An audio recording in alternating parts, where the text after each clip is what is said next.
ਸਤਿ ਸ਼੍ਰੀ ਅਕਾਲ। ਤੁਸੀਂ ਵੇਖ ਰਹੇ ਹੋ ਟੀਵੀ ਪੰਜਾਬ ਤੇ ਮੈਂ ਹਾਂ ਤੁਹਾਡੇ ਨਾਲ ਇੰਦਰਪ੍ਰੀਤ ਕੌਰ ਪੰਨੂ ਲੈ ਕੇ ਹਾਜ਼ਰ ਹਾਂ ਪ੍ਰੋਗਰਾਮ ਕੈਨੇਡਾ ਨਾਓ, ਜਿਹਦੀ ਗੱਲਬਾਤ ਅਸੀਂ ਕੈਨੇਡਾ ਦੀਆਂ तमाम ਖਬਰਾਂ ਦੀ ਕਰਾਂਗੇ। ਇਹਨਾਂ ਖਬਰਾਂ ਦੇ ਉੱਪਰ ਵਿਚਾਰ ਚਰਚਾ ਕਰਾਂਗੇ ਆਪਣੇ ਸਹਿਯੋਗੀ ਮਨਦੀਪ ਸਿੰਘ ਟੁੱਟ ਦੇ ਨਾਲ। ਸੋ ਮਨਦੀਪ ਜੀ, ਸਭ ਤੋਂ ਪਹਿਲਾਂ ਬਹੁਤ-ਬਹੁਤ ਸਵਾਗਤ ਹੈ। ਜੀ ਬਹੁਤ ਬਹੁਤ ਧੰਨਵਾਦ ਇੰਦਰਪ੍ਰੀਤ ਜੀ।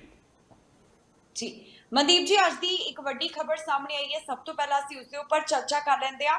ਪੌਪ ਫ੍ਰਾਂਸਿਸ ਜਿਹੜੇ ਨੇ ਉਹ ਕੈਨੇਡਾ ਆਉਣ ਵਾਸਤੇ ਮੰਨ ਗਏ ਨੇ। ਇੱਕ ਬਿਆਨ ਜਿਹੜਾ ਹੈ ਉਹ ਸਾਹਮਣੇ ਆਇਆ, ਜਿਸ ਦੇ ਵਿੱਚ ਦੱਸਿਆ ਗਿਆ ਕਿ ਉਹਨਾਂ ਵੱਲੋਂ ਕੈਨੇਡਾ ਉਹ ਆਉਣਗੇ, ਸ਼ਮੂਲੀਅਤ ਕੀਤੀ ਜਾਵੇਗੀ ਤੇ ਮੂਲ ਨਿਵਾਸੀ ਭਾਈਚਾਰੇ ਦੇ ਨਾਲ ਮੁਲਾਕਾਤ ਕਰਨਗੇ। ਸਭ ਤੋਂ ਪਹਿਲਾਂ ਇਸ ਦੇ ਬਾਰੇ ਜਾਣਕਾਰੀ ਤੁਹਾਡੇ ਤੋਂ ਹਾਸਲ ਕਰਨਾ ਚਾਹੁੰਦੇ ਆ। ਬਿਲਕੁਲ ਜੀ, ਕਿਉਂਕਿ ਕੈਨੇਡਾ ਦੇ ਵਿੱਚ ਇੱਕ ਬਹੁਤ ਵੱਡਾ ਮੁੱਦਾ ਪਿਛਲੇ ਸਾਲ ਤੋਂ ਬਣਾ ਰਿਹਾ। ਹਾਲਾਂਕਿ ਕਈ ਸਾਲਾਂ ਤੋਂ ਹੀ ਆ ਜਦੋਂ ਤੋਂ ਗੱਲਾਂ ਸਾਹਮਣੇ ਆਈਆਂ ਨੇ ਰੈਸੀਡੈਂਟਲ ਸਕੂਲਾਂ ਦੇ ਵਿੱਚ ਜੋ ਅਤਿਆਚਾਰ ਜੋ ਬੱਚਿਆਂ ਨਾਲ ਹੁੰਦਾ ਰਿਹਾ, ਜੋ ਵਿਤਕਰਾ ਹੁੰਦਾ ਰਿਹਾ, ਜੋ ਜ਼ੁਲਮ ਹੋਇਆ ਉਹਨਾਂ ਤੇ। ਸੋ ਖਾਸ ਕਰਕੇ ਹੁਣ ਜਿਹੜੀਆਂ ਅਨਮਾਰਕ ਜਿਹੜੀਆਂ ਉਹ ਕਬਰਾਂ ਮਿਲੀਆਂ ਨੇ, ਬੇਨਾਮ ਕਬਰਾਂ, ਉਸ ਤੋਂ ਬਾਅਦ ਇੱਕ ਬਹੁਤ ਵੱਡਾ ਜਿਹੜਾ ਇਹ ਮੁੱਦਾ ਬਣ ਗਿਆ ਸੀਗਾ। ਸੋ ਹਾਲਾਂਕਿ ਮੁੱਦਾ ਤਾਂ ਪਹਿਲਾਂ ਵੀ ਵੱਡਾ ਸੀ, ਪਰ ਜਿਹੜੀਆਂ ਪੁਰਾਣੀਆਂ ਕੌੜੀਆਂ ਯਾਦਾਂ ਸੀ ਉਹਨਾਂ ਉੱਤੇ ਇੱਕ ਇਹ ਜਿਹੜਾ ਜ਼ਖਮ ਨੂੰ ਹਰਾ ਕਰਨ ਦਾ ਕੰਮ ਜਿਹੜਾ ਸੀ ਇਸ ਸਾਰੀ ਘਟਨਾ ਨੇ ਕੀਤਾ। ਜਿਹੜੀਆਂ ਇਹ ਵੱਖ-ਵੱਖ ਥਾਵਾਂ ਤੇ ਕੈਨੇਡਾ ਦੇ ਵਿੱਚ ਜਿਹੜੀਆਂ ਇਹ ਬੇਨਾਮ ਕਬਰਾਂ ਨਿਕਲੀਆਂ। ਸੋ ਉਸ ਤੋਂ ਬਾਅਦ ਇਹ ਵੀ ਮੰਗ ਉੱਠੀ ਸੀ ਕਿ ਕਿਉਂਕਿ ਕੈਨੇਡਾ ਦੇ ਵਿੱਚ ਕਿਹਾ ਜਾਂਦਾ ਕਿ 130 ਦੇ ਕਰੀਬ ਜਿਹੜੇ ਸਕੂਲ ਚੱਲਦੇ ਸੀ, ਰੈਸੀਡੈਂਟਲ ਸਕੂਲ, ਜਿਨ੍ਹਾਂ ਵਿੱਚ ਫੋਰਸਫੁਲੀ 1.5 ਲੱਖ ਤੋਂ ਵੱਧ ਜਿਹੜੇ ਮੂਲ ਨਿਵਾਸੀ ਭਾਈਚਾਰੇ ਦੇ ਬੱਚੇ ਸੀ ਉਹਨਾਂ ਨੂੰ ਭਰਤੀ ਕੀਤਾ ਗਿਆ ਸੀਗਾ। ਸੋ ਇਹਦੇ ਵਿੱਚ ਨਾਲ ਹੀ ਜਿਹੜਾ ਇਹ ਵੀ ਆ ਕਿ 1997 ਦੇ ਵਿੱਚ ਜਿਹੜਾ ਸੀ ਅਖੀਰਲਾ ਸਕੂਲ ਕੈਨੇਡਾ ਵਿੱਚ ਬੰਦ ਹੋਇਆ। ਜਿਹੜੇ 130 ਸਕੂਲ ਸੀਗੇ ਇਹ ਰੋਮਨ ਕੈਥੋਲਿਕ ਚਰਚ ਜਿਹੜੀ ਆ ਉਹਦੇ ਅਧੀਨ ਜਿਹੜੇ ਚੱਲਦੇ ਸੀਗੇ। ਸੋ ਉਸੇ ਨਾਲ ਹੀ ਜਿਹੜਾ ਸੰਬੰਧ ਅਸੀਂ ਕਹਿ ਸਕਦੇ ਹਾਂ ਕਿ ਸਭ ਤੋਂ ਵੱਡੇ ਜਿਹੜੇ ਗੁਰੂ ਨੇ ਕੈਥੋਲਿਕ ਚਰਚ ਦੇ, ਜੋ ਪੋਪ ਆ ਰਹੇ ਨੇ, ਸੋ ਉਹਨਾਂ ਵੱਲੋਂ ਆਉਣ ਦੀ ਸਹਿਮਤੀ ਦੇ ਦਿੱਤੀ ਗਈ ਹੈ। ਪਰ ਹੁਣ ਇਸ ਤੋਂ ਬਾਅਦ ਇਹ ਮੁੱਦਾ ਭਖ ਗਿਆ ਕਿ ਉਹ ਕੈਨੇਡਾ 'ਚ ਆ ਕੇ ਕਰਨਗੇ ਕੀ। ਸੋ ਮੂਲ ਨਿਵਾਸੀ ਭਾਈਚਾਰੇ ਜਿੰਨੇ ਵੀ ਲੀਡਰ ਨੇ, ਆਗੂ ਨੇ, ਉਹ ਸਾਰੇ ਇਹ ਮੰਗ ਕਰ ਰਹੇ ਕਿ ਉਹਨਾਂ ਨੂੰ ਆ ਕੇ ਮਾਫੀ ਮੰਗਣੀ ਚਾਹੀਦੀ ਆ। ਇਸ ਗੱਲ ਦੀ ਜ਼ਿੰਮੇਵਾਰੀ ਲੈਣੀ ਚਾਹੀਦੀ ਆ ਕਿ ਜਿਹੜੇ ਉਹਨਾਂ ਦੀ ਰਹਿਨੁਮਾਈ ਹੇਠ ਕਹਿ ਸਕਦੇ ਆ ਜਾਂ ਕੈਥੋਲਿਕ ਚਰਚ ਵੱਲੋਂ ਜਿਹੜੇ ਸਕੂਲ ਚਲਾਏ ਜਾ ਰਹੇ ਸੀ ਉਹਨਾਂ ਵਿੱਚ ਇਸ ਤਰੀਕੇ ਦੀਆਂ ਘਟਨਾਵਾਂ ਵਾਪਰੀਆਂ, ਜਿਹਦੇ ਵਿੱਚ ਹਜ਼ਾਰਾਂ ਜਿਹੜੇ ਬੱਚੇ ਸੀ ਉਹਨਾਂ ਦੀ ਜਾਨ ਗਈ ਔਰ ਇਹਨੂੰ ਇੱਕ ਜੈਨੋਸਾਈਡ ਦਾ ਨਾਮ ਜਿਹੜਾ ਉਹ ਦਿੱਤਾ ਗਿਆ, ਨਸਲਕੁਸ਼ ਦਾ ਨਾਮ ਵੀ ਦਿੱਤਾ ਗਿਆ। ਸੋ ਬਹੁਤ ਸਾਰੀਆਂ ਜਿਹੜੀਆਂ ਗੱਲਾਂ ਇਸ ਵਕਤ ਹੋ ਰਹੀਆਂ ਨੇ, ਪਰ ਸਭ ਤੋਂ ਵੱਡੀ ਮੰਗ ਇਹੀ ਕੀਤੀ ਜਾ ਰਹੀ ਆ ਕਿ ਜਦੋਂ ਵੀ ਉਹ ਕੈਨੇਡਾ ਆਉਂਦੇ ਨੇ ਔਰ ਕੈਨੇਡਾ ਆ ਕੇ ਜਿਹੜੀ ਆ ਉਹਨਾਂ ਨੂੰ ਮਾਫੀ ਮੰਗਣੀ ਚਾਹੀਦੀ ਆ। ਹਾਲਾਂਕਿ ਜਸਟਿਨ ਟਰੂਡੋ ਉਹਨਾਂ ਤੋਂ ਵੀ ਇਹ ਪੁੱਛਿਆ ਗਿਆ ਸੀ ਕਿ ਇਹ ਮਾਫੀ ਚਾਹੀਦੀ ਹੈ ਕਿ ਨਹੀਂ ਚਾਹੀਦੀ। ਉਹਨਾਂ ਨੇ ਖੁਲਾਸਾ ਕੀਤਾ ਸੀ ਕਿ ਉਹ ਇੱਕ ਵਾਰ ਪੋਪ ਨੂੰ ਮਿਲੇ ਵੀ ਸੀਗੇ ਵੈਟੀਕਨ ਸਿਟੀ ਦੇ ਵਿੱਚ ਔਰ ਉੱਥੇ ਉਹਨਾਂ ਨੇ ਮੁੱਦਾ ਉਠਾਇਆ ਸੀ, ਪਰ ਉਹ ਕਹਿੰਦੇ ਵੀ ਮੈਨੂੰ ਕੋਈ ਬਹੁਤਾ ਵਧੀਆ ਰਿਸਪੌਂਸ ਨਹੀਂ ਮਿਲਿਆ ਵੀ, ਔਰ ਜਿੰਨੀ ਉਹਨਾਂ ਨੇ ਇਸ ਮੁੱਦੇ ਨੂੰ ਨਾ ਤਾਂ ਕੋਈ ਛੇਤੀ ਰਿਸਪੌਂਸ ਦਿੱਤਾ ਤੇ ਜਿਸ ਤਰੀਕੇ ਦਾ ਰਿਸਪੌਂਸ ਸੀ, ਜਸਟਿਨ ਟਰੂਡੋ ਨੇ ਕਿਹਾ ਸੀ ਕਿ ਉਹ ਕਾਫੀ ਨਿਰਾਸ਼ ਹੋਏ ਸੀ ਇਸ ਗੱਲ ਤੋਂ। ਸੋ ਹੁਣ ਜਿਹੜਾ ਵਾ ਉਹਨਾਂ ਨੇ ਕੈਨੇਡਾ ਆਉਣਾ ਮੰਨ ਲਿਆ ਵਾ। ਸੋ ਹੁਣ ਦੇਖਦੇ ਆ ਕਿ ਕਦੋਂ ਕੈਨੇਡਾ ਆਉਂਦੇ ਆ ਤੇ ਕੈਨੇਡਾ 'ਚ ਆ ਕੇ ਸਭ ਤੋਂ ਪਹਿਲੀ ਜਿਹੜੀ ਗੱਲ ਆ ਕਿ ਮਾਫੀ ਮੰਗਣ ਦੀ ਮਲ ਕਹੀ ਜਾ ਰਹੀ ਆ ਕਿ ਜੋ ਸਾਰਾ ਬੀਤਾ ਵਾਪਰਿਆ ਆ ਉਹਦੇ ਲਈ ਮਾਫੀ ਮੰਗੀ ਜਾਵੇ। ਸੋ ਉਹਦੇ ਲਈ ਮਾਫੀ ਮੰਗਦੇ ਆ ਨਹੀਂ ਮੰਗਦੇ, ਇਹ ਵੀ ਇੱਕ ਦੇਖਣ ਵਾਲੀ ਗੱਲ ਹੈ। ਜੀ ਮਨਦੀਪ ਜੀ, ਇਸ ਦੇ ਬਾਰੇ ਐਨਡੀਪੀ ਲੀਡਰ ਜਗਮੀਤ ਸਿੰਘ ਦਾ ਵੀ ਇੱਕ ਬਿਆਨ ਸਾਹਮਣੇ ਆਇਆ। ਉਹਨਾਂ ਵੱਲੋਂ ਇਸ ਮਾਮਲੇ ਸੰਬੰਧੀ ਟਿੱਪਣੀ ਕੀਤੀ ਗਈ ਹੈ। ਕੀ ਕਹਿਣਾ ਹੈ ਜਗਮੀਤ ਸਿੰਘ ਦਾ? ਬਿਲਕੁਲ, ਕਿਉਂਕਿ ਜਗਮੀਤ ਸਿੰਘ ਜਿਹੜੇ ਮੂਲ ਨਿਵਾਸੀ ਭਾਈਚਾਰੇ ਨਾਲ ਜੁੜੇ ਹੋਏ ਬਹੁਤ ਸਾਰੇ ਮਾਮਲੇ ਉਠਾਉਂਦੇ ਰਹੇ ਨੇ ਔਰ ਵੱਧ ਚੜ੍ਹ ਕੇ ਉਠਾਉਂਦੇ ਨੇ। ਔਰ ਕਿਉਂਕਿ ਹੁਣ ਜਦੋਂ ਇਹ ਖਬਰ ਸਾਹਮਣੇ ਆਈ ਕਿ ਜਿਹੜੇ ਪੋਪ ਨੇ ਉਹ ਆਉਣਾ ਚਾਹੁੰਦੇ ਨੇ ਕੈਨੇਡਾ, ਸੋ ਜਗਮੀਤ ਸਿੰਘ ਨੇ ਪਹਿਲੀ ਮੰਗ ਤਾਂ ਇਹ ਕੀਤੀ ਆ ਵੀ ਸਭ ਤੋਂ ਪਹਿਲਾਂ ਤਾਂ ਜਿਹੜੀ ਉਹ ਮਾਫੀ ਮੰਗਣੀ ਚਾਹੀਦੀ ਆ।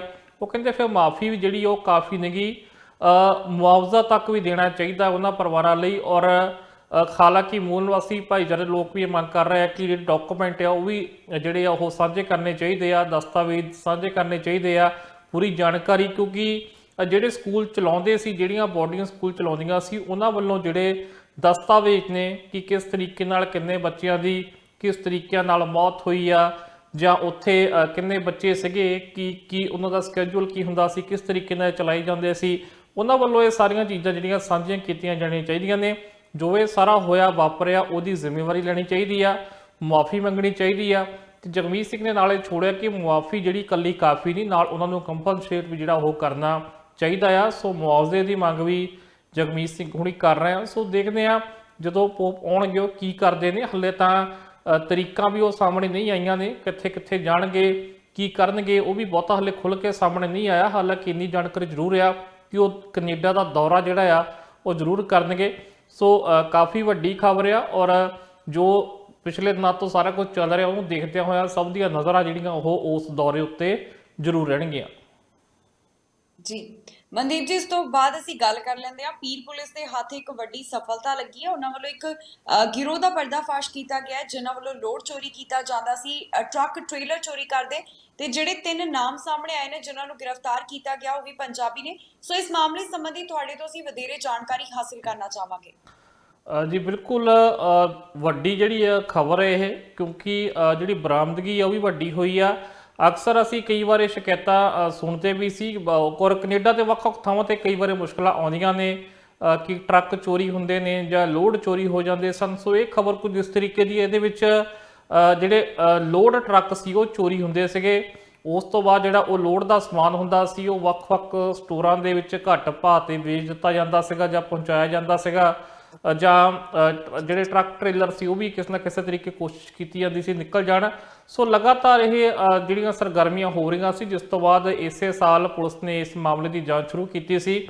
ਸੋ 3 ਵਿਅਕਤੀਆਂ ਨੂੰ ਇਸ ਮਾਮਲੇ ਵਿੱਚ ਗ੍ਰਿਫਤਾਰ ਕੀਤਾ ਗਿਆ, ਜਿਨ੍ਹਾਂ ਦੀ ਪਛਾਣ ਵੀ ਪੰਜਾਬੀਆਂ ਦੇ ਤੌਰ ਤੇ ਹੋਈ ਆ, ਜਿਹਦੇ ਵਿੱਚ 39 ਸਾਲ ਦੇ ਧਰਮਵੰਤ ਗਿੱਲ ਨੇ ਬਰੈਂਪਟਨ ਤੋਂ, ਰਵਨੀਤ ਬਰਾੜ ਜਿਨ੍ਹਾਂ ਦੀ ਉਮਰ 25 ਸਾਲ ਆ, ਤੇ ਦਵੇਸ਼ਪਾਲ ਜਿਹਦੀ ਉਮਰ 23 ਸਾਲ ਆ। ਸੋ ਇਹਨਾਂ ਨੂੰ ਜਿਹੜਾ ਵਾ ਕਾਬੂ ਕੀਤਾ ਗਿਆ।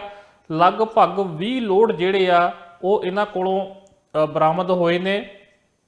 20 ਲੋਡ ਟਰੱਕ ਤੇ ਟ੍ਰੇਲਰ, ਜਿਨ੍ਹਾਂ ਦੀ ਕੀਮਤ ਜਿਹੜੀ ਆ ਉਹ 4 ਮਿਲੀਅਨ ਭਾਵ ਕਿ 40 ਲੱਖ ਕੈਨੇਡੀਅਨ ਡਾਲਰ ਦੱਸੀ ਜਾ ਰਹੀ ਆ। ਸੋ ਅਸੀਂ ਜਦੋਂ ਵੀ ਇਹੋ ਜਿਹੀਆਂ ਖਬਰਾਂ ਕਰਦੇ ਆ ਤਾਂ ਦੱਸਦੇ ਵੀ ਆ ਵੀ ਜਦੋਂ ਕੋਈ ਚੰਗੀਆਂ ਖਬਰਾਂ ਆਉਂਦੀਆਂ ਨੇ ਤਾਂ ਅਸੀਂ ਮਾਣ ਵੀ ਮਹਿਸੂਸ ਕਰਦੇ ਆ। ਜਿਵੇਂ ਕੈਲਗਰੀ ਦੇ ਵਿੱਚ ਜਾਂ ਐਡਮਿੰਟਨ ਦੇ ਵਿੱਚ ਜਿਹੜੇ ਸੀਗੇ ਉਹ ਸਾਡੇ ਪੰਜਾਬੀ ਮੂਲ ਦੇ ਮੇਅਰ ਬਣੇ ਨੇ, ਅਸੀਂ ਬੜੇ ਮਾਣ ਨਾਲ ਉਹ ਖਬਰ ਵੀ ਦਿੱਤੀ। ਸਾਡੇ ਜੇ ਕੱਲ 3 ਮਿਨਿਸਟਰ ਬਣੇ ਨੇ, ਅਸੀਂ ਉਹ ਵੀ ਖਬਰ ਮਾਣ ਦਿੱਤੀ। ਪਿਛਲੇ ਦਿਨੀ ਇੱਥੇ ਮੈਪਲ ਰਿਜ ਦੇ ਵਿੱਚ ਜਿਹੜਾ ਸੀ 5 ਪੰਜਾਬੀ ਨੌਜਵਾਨਾਂ ਨੇ ਆਪਣੀ ਦਸਤਾਰਾਂ ਨਾਲ ਜਿਹੜੀ ਉਹ 2 ਜਣ ਦੀ ਜਾਨ ਬਚਾਈ। ਉਹਨਾਂ ਦਾ RCMP ਵੱਲੋਂ, ਪੁਲਿਸ ਵੱਲੋਂ ਕੱਲ ਸਨਮਾਨ ਕੀਤਾ ਗਿਆ, ਔਰ ਸਾਰੇ ਪਾਸੇ ਜਿਹੜੀ ਉਹ ਖਬਰ ਦੀ ਚਰਚਾ ਵੀ ਹੋਈ, ਭਰਵੀਂ ਤਾਰੀਫ ਵੀ ਹੋਈ। ਪਰ ਉਹਦੇ ਵਿੱਚ ਵਿਚਕਾਰ ਕੁਝ ਇਸ ਤਰੀਕੇ ਦੀਆਂ ਖਬਰਾਂ ਵੀ ਆਉਂਦੀਆਂ ਨੇ ਜੋ ਕਦੇ-ਕਦੇ ਭਾਈਚਾਰੇ ਲਈ ਨਮੋਸ਼ੀ ਦਾ ਕਾਰਨ ਬਣਦੀਆਂ ਨੇ। ਸੋ ਇੱਕ ਖਬਰ ਵੀ ਕੁਝ ਅਜਿਹੀ ਆ, ਸੋ ਜਿਹੜੀ ਹਾਲਾਂਕਿ ਜਦੋਂ ਸਾਂਝੀ ਕਰਨ ਲੱਗਿਆ ਵੀ ਥੋੜੀ ਤਕਲੀਫ ਹੁੰਦੀ ਆ। ਜੀ ਮਨਦੀਪ ਜੀ, ਇਸ ਤੋਂ ਬਾਅਦ ਅਸੀਂ ਪ੍ਰਧਾਨ ਮੰਤਰੀ ਜਸਟਿਨ ਟਰੂਡੋ ਦੇ ਨਾਲ ਜੁੜੀ ਹੋਈ ਗੱਲ ਦੀ ਜਿਹੜੀ ਖਬਰ ਆਈ ਹੈ ਉਸ ਬਾਰੇ ਗੱਲ ਕਰ ਲੈਂਦੇ ਹਾਂ। ਜਸਟਿਨ ਟਰੂਡੋ ਪਹਿਲੀ ਵਾਰ ਖੁੱਲ ਕੇ ਬੋਲੇ ਨੇ। ਉਹ ਕਹਿ ਰਹੇ ਨੇ ਕਿ ਅਗਲੀਆਂ ਫੈਡਰਲ ਚੋਣਾਂ ਤੱਕ ਵੀ ਉਹ ਬਣੇ ਰਹਿਣਾ ਚਾਹੁੰਦੇ ਨੇ ਲਿਬਰਲ ਪਾਰਟੀ ਦੇ ਲੀਡਰ। ਸੋ ਜਿਹੜੀ ਇੱਛਾ ਪ੍ਰਗਟਾਈ ਗਈ ਹੈ ਪ੍ਰਧਾਨ ਮੰਤਰੀ ਜਸਟਿਨ ਟਰੂਡੋ ਵੱਲੋਂ, ਉਸ ਨੂੰ ਕਿਸ ਤਰ੍ਹਾਂ ਦੇਖਦੇ ਹੋ? ਬਿਲਕੁਲ, ਇਹ ਸਵਾਲ ਉਹਨਾਂ ਨੂੰ ਪੁੱਛਿਆ ਗਿਆ ਸੀ ਪਹਿਲਾਂ ਵੀ, ਜਦੋਂ ਹਲੇ ਨਤੀਜੇ ਨਹੀਂ ਆਏ ਸੀ, ਜਦੋਂ ਸਰਵੇ ਦੇ ਵਿੱਚ ਲਿਬਰਲ ਪਾਰਟੀ ਥੋੜੀ ਪਿਛੜਨੀ ਸ਼ੁਰੂ ਹੋ ਗਈ ਸੀ, ਤਾਂ ਟੋਰਾਂਟੋ ਦੇ ਵਿੱਚ ਹੀ ਮੇਰੇ ਖਿਆਲ ਉਹਨਾਂ ਨੂੰ ਸਵਾਲ ਪੁੱਛਿਆ ਗਿਆ ਸੀ ਕਿ ਮੰਨ ਲਓ ਜੇਕਰ ਪਾਰਟੀ ਹਾਰ ਜਾਂਦੀ ਆ ਜਾਂ ਬਹੁਮਤ ਹਾਸਲ ਨਹੀਂ ਹੁੰਦਾ ਜਾਂ ਫਿਰ ਹਾਰ ਜਾਂਦੀ ਆ, ਕੰਜ਼ਰਵੇਟਿਵ ਤੋਂ ਵੀ ਘੱਟ ਸੀਟਾਂ ਆਉਂਦੀਆਂ ਨੇ, ਤਾਂ ਫਿਰ ਤੁਸੀਂ ਕੀ ਕਰੋਗੇ? ਕਿ ਤੁਸੀਂ ਆਪਣੀ ਲੀਡਰਸ਼ਿਪ ਤੋਂ ਅਸਤੀਫਾ ਦਿਓਗੇ? ਤਾਂ ਉਹਨਾਂ ਨੇ ਕਿਹਾ ਸੀ ਕਿ ਮੇਰਾ ਕੰਮ ਹਲੇ ਖਤਮ ਨਹੀਂ ਹੋਇਆ, ਮੈਂ ਹਲੇ ਹੋਰ ਕੰਮ ਕਰਨਾ ਚਾਹੁੰਦਾ ਆ, ਮੈਂ ਕਰ ਸਕਦਾ ਆ। ਸੋ ਇਸ ਕਰਕੇ ਲੀਡਰਸ਼ਿਪ ਛੱਡਣ ਦਾ ਹਲੇ ਕੋਈ ਸਵਾਲ ਪੈਦਾ ਨਹੀਂ ਹੁੰਦਾ। ਔਰ ਵੈਸੇ ਵੀ ਜੇਕਰ ਅਸੀਂ ਦੇਖੀਏ ਕਿ ਜਦੋਂ ਜਸਟਿਨ ਟਰੂਡੋ ਜਿਹੜੇ ਆ ਉਹ ਲੀਡਰ ਬਣੇ ਸੀਗੇ, ਉਸ ਵਕਤ ਲਿਬਰਲ ਪਾਰਟੀ ਜਿਹੜੀ ਆ ਉਹ ਲਗਭਗ 3 ਨੰਬਰ ਉੱਤੇ ਜਿਹੜੀ ਸੀ ਉਹ ਚੱਲ ਗਈ ਸੀ। ਬਹੁਤ ਘੱਟ ਸੀਟਾਂ ਉਹਦੇ ਕੋਲ ਰਹਿ ਗਈਆਂ ਸੀ। NDP ਨੂੰ ਕਾਫੀ ਸੀਟਾਂ ਮਿਲੀਆਂ ਸੀਗੀਆਂ, ਕੰਜ਼ਰਵੇਟਿਵ ਦੀ ਸਰਕਾਰ ਸੀਗੀ, ਪਰ ਲਿਬਰਲ ਪਾਰਟੀ ਜਿਹੜੀ ਆ ਉਹ ਕਾਫੀ ਪਿੱਛੇ ਚੱਲ ਰਹੀ ਸੀ। ਔਰ 2015 ਦੇ ਵਿੱਚ ਜਿਹੜਾ ਸੀ ਫਿਰ ਲਿਬਰਲ ਪਾਰਟੀ ਵਾਪਸ ਸੱਤਾ ਦੇ ਵਿੱਚ ਜਿਹੜੀ ਆ ਉਹ ਆਉਂਦੀ ਆ, ਪਰ ਉਸ ਵਕਤ ਵੀ ਕਾਫੀ ਘੱਟ ਸੰਭਾਵਨਾਵਾਂ ਲੱਗਦੀਆਂ ਸੀ। ਪਰ ਜਦੋਂ ਫਿਰ ਜਸਟਿਨ ਟਰੂਡੋ ਨੂੰ ਲੀਡਰ ਬਣਾਇਆ ਗਿਆ ਉਦੋਂ ਤਾਂ 3 ਨੰਬਰ ਤੋਂ ਲਿਆ ਕੇ ਉਹਨਾਂ ਦੀ ਅਗਵਾਈ ਦੇ ਵਿੱਚ ਲਿਬਰਲ ਪਾਰਟੀ ਦੀ ਸਰਕਾਰ ਜਿਹੜੀ ਬਣੀ। ਸੋ ਅੱਗੇ ਹੁਣ ਜਿਹੜਾ ਵਾ ਇਸ ਵਕਤ ਕੋਈ ਇਸ ਤਰੀਕੇ ਦਾ ਹਾਲੇ ਬਹੁਤਾ ਲੀਡਰ ਉੱਭਰ ਕੇ ਵੀ ਕੋਈ ਆਪਣੇ ਆਪ ਨੂੰ ਪੇਸ਼ ਨਹੀਂ ਕਰ ਰਿਹਾ ਜੋ ਜਸਟਿਨ ਟਰੂਡੋ ਦੀ ਜਿਹੜੀ ਥਾਂ ਆ ਉਹ ਲੈ ਸਕੇ। ਔਰ ਆਪਣੇ ਤੋਂ 2 ਨੰਬਰ ਤੇ ਜੇਕਰ ਅਸੀਂ ਦੇਖੀਏ ਅਹੁਦਿਆਂ ਦੇ ਲਿਹਾਜ਼ ਵਿੱਚ ਤਾਂ ਜਸਟਿਨ ਟਰੂਡੋ ਹੋਣਾ ਨੇ ਕ੍ਰਿਸਟੀਆ ਫਰੀਲੈਂਡ ਨੂੰ ਰੱਖਿਆ ਹੋਇਆ, ਜੋ ਇਸ ਵਕਤ ਡਿਪਟੀ ਪ੍ਰਧਾਨ ਮੰਤਰੀ ਵੀ ਨੇ। ਸਭ ਤੋਂ ਅਹਿਮ ਉਹਨਾਂ ਕੋਲ ਫਾਈਨੈਂਸ ਦਾ ਵੀ ਜਿਹੜਾ ਵਿਭਾਗ ਹੈਗਾ ਆ। ਸੋ ਹਾਲੇ ਕੋਈ ਪਾਰਟੀ ਵਿੱਚ ਵੀ ਨਜ਼ਰ ਮਾਰੀਏ ਤਾਂ ਨਹੀਂ ਦਿਸਦਾ, ਤੇ ਵੈਸੇ ਵੀ ਜਸਟਿਨ ਟਰੂਡੋ ਨੂੰ ਮੇਰੇ ਖਿਆਲ ਨਾਲ ਪਾਰਟੀ ਨਹੀਂ ਚਾਹੇਗੀ, ਕਿਉਂਕਿ ਇੱਕ ਉਹਨਾਂ ਦੀ ਪਰਸਨੈਲਿਟੀ ਆ, ਕ੍ਰਿਸ਼ਮਾਈ ਲੀਡਰ ਨੇ, ਇਸ ਗੱਲ ਦੇ ਵਿੱਚ ਕੋਈ ਦੋ ਰਾਏ ਨਹੀਂ। ਔਰ ਜਸਟਿਨ ਟਰੂਡੋ ਵੀ ਇਹ ਕਹਿ ਰਿਹਾ ਕਿ ਅਗਲੀਆਂ ਇਲੈਕਸ਼ਨਾਂ ਜਿਹੜੀਆਂ ਘੱਟੋ ਘੱਟ ਹੋਣਗੀਆਂ, ਕਿਉਂਕਿ ਇੱਕ ਵਾਰੀ ਫੇਰ ਮਿਨੋਰਟੀ ਗਵਰਨਮੈਂਟ ਆ, ਤੀਜੀ ਵਾਰ ਉਹ ਪ੍ਰਧਾਨ ਮੰਤਰੀ ਤਾਂ ਬਣ ਗਏ ਨੇ, ਪਰ ਇੱਕ ਵਾਰ ਉਹਨਾਂ ਦੀ ਸਰਕਾਰ ਬਹੁਮਤ ਨਾਲ ਬਣੀ ਆ ਤੇ ਦੂਜੀ ਵਾਰ ਹੁਣ ਸਰਕਾਰ ਉਹਨਾਂ ਦੀ ਜਿਹੜੀ ਆ ਉਹ ਮਿਨੋਰਟੀ ਸਰਕਾਰ 2 ਵਾਰੀ ਬਣ ਚੁੱਕੀ ਆ। ਸੋ ਹੁਣ ਜਿਹੜੇ ਤੀਜੀਆਂ ਇਲੈਕਸ਼ਨਾਂ ਹੋਣਗੀਆਂ ਕਹਿ ਨਹੀਂ ਸਕਦੇ, ਸਾਲ ਬਾਅਦ ਹੋਣਗੀਆਂ, 2 ਸਾਲ ਬਾਅਦ ਹੋਣਗੀਆਂ। ਹਾਲਾਂਕਿ 2 ਸਾਲ ਬਾਅਦ ਵੈਸੇ ਜਿਹੜੀ ਮਿਨੋਰਟੀ ਗਵਰਨਮੈਂਟ ਹੈ ਉਹ ਜ਼ਰੂਰ ਜਿਹੜੀ ਆ ਉਹਦੀਆਂ ਇਲੈਕਸ਼ਨਾਂ ਹੋ ਜਾਂਦੀਆਂ ਕੈਨੇਡਾ ਦੇ ਵਿੱਚ। ਪਰ ਇਸ ਵਾਰ ਦੇਖਾਂਗੇ ਹਾਲਾਤ ਕੀ ਕਹਿੰਦੇ ਆ। ਇਸ ਵਾਰ ਵਿਰੋਧੀ ਪਾਰਟੀਆਂ ਵੀ ਜ਼ਿਆਦਾ ਕਰਾਮਤ ਨਜ਼ਰ ਆ ਰਹੀਆਂ ਨੇ। ਸਾਲ ਵੀ ਕੱਢਦੀ ਆ ਸਰਕਾਰ ਜਾਂ 2 ਸਾਲ ਕੱਢਦੀ ਆ, ਵੱਡਾ ਸਵਾਲ ਆ। ਪਰ ਇੰਨਾ ਜ਼ਰੂਰ ਹੈ ਕਿ ਉਸ ਤੋਂ ਪਹਿਲਾਂ ਜਸਟਿਨ ਟਰੂਡੋ ਤਾਂ ਇਹ ਗੱਲ ਤਾਂ ਪੱਕੀ ਹੈ ਕਿ ਲੀਡਰ ਉਹ ਰਹਿਣਗੇ ਔਰ ਅਗਲੀਆਂ ਚੋਣਾਂ ਵਿੱਚ ਵੀ ਉਹ ਬਤੌਰ ਪ੍ਰਧਾਨ ਮੰਤਰੀ ਦੇ ਉਮੀਦਵਾਰ ਜਿਹੜੀਆਂ ਉਹ ਲੜਨਗੇ। ਪਰ ਇਹਦੇ ਨਾਲ ਇਹ ਵੀ ਆ ਕਿ ਇਹ ਵੀ ਦੇਖਣਾ ਬਣਦਾ ਕਿ ਇਸ ਦੌਰਾਨ ਜਿਹੜਾ ਹੁਣ ਮੌਕਾ ਮਿਲਿਆ ਇਹਦੇ ਵਿੱਚ ਉਹਨਾਂ ਨੇ ਇੱਕ ਵੱਡਾ ਰੀਸ਼ਫਲ ਤਾਂ ਕੀਤਾ ਆਪਣੇ ਕੈਬਨਿਟ ਦੇ ਵਿੱਚ, ਕੁਝ ਨਵੇਂ ਚਿਹਰੇ ਲਿਆਂਦੇ ਆ, ਕਈਆਂ ਦੇ ਜਿਹੜੇ ਵਿਭਾਗ ਆ ਉਹ ਬਦਲ ਦਿੱਤੇ ਆ। ਪਰ ਇਹ ਦੇਖਣਾ ਬਣਦਾ ਕਿ ਉਹ ਇਸ ਤਰੀਕੇ ਦਾ ਕ੍ਰਿਸ਼ਮਾ ਕਰ ਸਕਦੇ ਨੇ ਕਿ ਉਹਨਾਂ ਦੇ ਕੰਮ ਤੋਂ ਲੋਕ ਖੁਸ਼ ਹੋਣ ਤੇ ਇੱਕ ਵਾਰੀ ਫਿਰ 2015 ਉਹਨਾਂ ਦੀ ਬਹੁਮਤ ਵਾਲੀ ਸਰਕਾਰ ਜਿਹੜੀ ਬਣੇ, ਕਿਉਂਕਿ ਉਦੋਂ ਉਹਨਾਂ ਨੂੰ 184 ਸੀਟਾਂ ਜਿਹੜੀਆਂ ਮਿਲੀਆਂ ਸੀਗੀਆਂ ਤੇ ਉਸ ਤੋਂ ਬਾਅਦ ਹੁਣ ਉਹ 170 ਦਾ ਜਿਹੜਾ ਅੰਕੜਾ ਨਹੀਂ ਪਾਰ ਕਰ ਸਕੇ 2 ਵਾਰੀ। ਸੋ ਲੀਡਰ ਤਾਂ ਉਹ ਬਣੇ ਰਹਿਣਗੇ ਜਿਸ ਤਰੀਕੇ ਨਾਲ ਉਹ ਦਾਅਵਾ ਵੀ ਕਰ ਰਹੇ ਨੇ।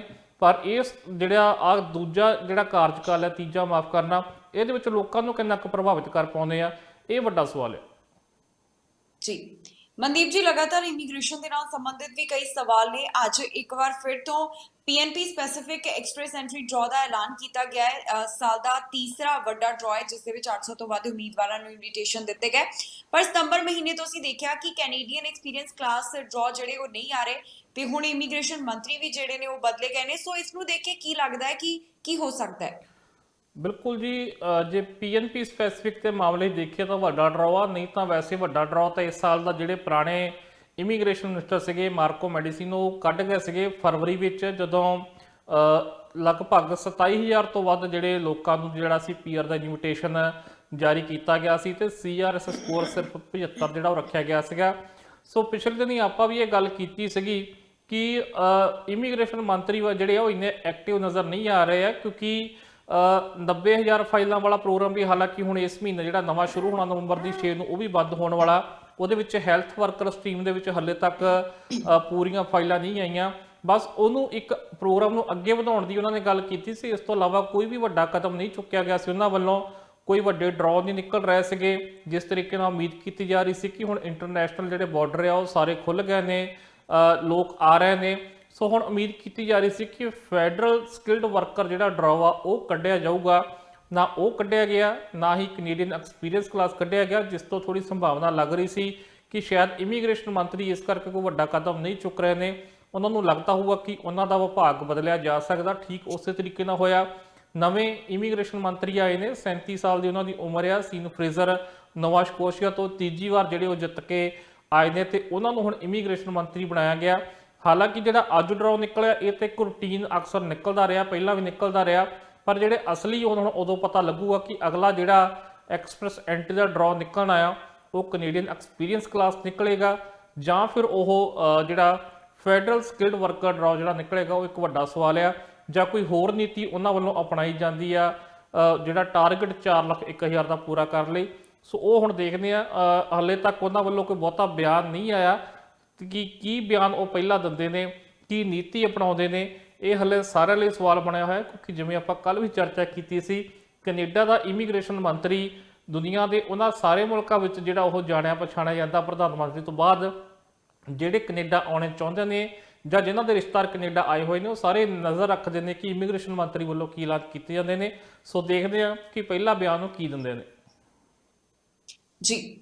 ਅਗਲੀ ਖਬਰ ਜਿਹੜੀ ਹੈ ਮਨਦੀਪ ਜੀ, ਬ੍ਰਿਟਿਸ਼ ਕੋਲੰਬੀਆ ਤੋਂ ਸਾਹਮਣੇ ਆਈ ਹੈ। ਪਹਿਲਾਂ ਕੋਰੋਨਾ ਵੈਕਸੀਨ ਦੇ 2 ਸ਼ਾਟਸ ਲੱਗ ਚੁੱਕੇ ਨੇ, ਪਰ ਹੁਣ ਲਗਾਤਾਰ ਤੀਸਰੇ ਡੋਜ਼ ਨੂੰ ਲੈ ਕੇ ਚਰਚਾ ਪਹਿਲਾਂ ਹੋ ਰਹੀ ਸੀ। ਜਾਣਕਾਰੀ ਸਾਹਮਣੇ ਆ ਰਹੀ ਹੈ ਕਿ ਬ੍ਰਿਟਿਸ਼ ਕੋਲੰਬੀਆ ਵਾਸੀਆਂ ਨੂੰ ਕੋਰੋਨਾ ਦਾ ਤੀਸਰਾ ਡੋਜ਼ ਲਗਾਇਆ ਜਾਏਗਾ। ਸੋ ਇਸ ਦੇ ਬਾਰੇ ਜਾਣਕਾਰੀ ਤੁਹਾਡੇ ਤੋਂ ਹਾਸਲ ਕਰਨਾ ਚਾਹਾਂਗੇ ਕਿ ਕਿਸ ਤਰ੍ਹਾਂ ਇਹ ਡੋਜ਼ ਲਗਾਇਆ ਜਾਏਗਾ, ਕਿਹੜੇ ਇਸ ਦੇ ਵਾਸਤੇ ਐਲੀਜੀਬਲ ਹੋਣਗੇ।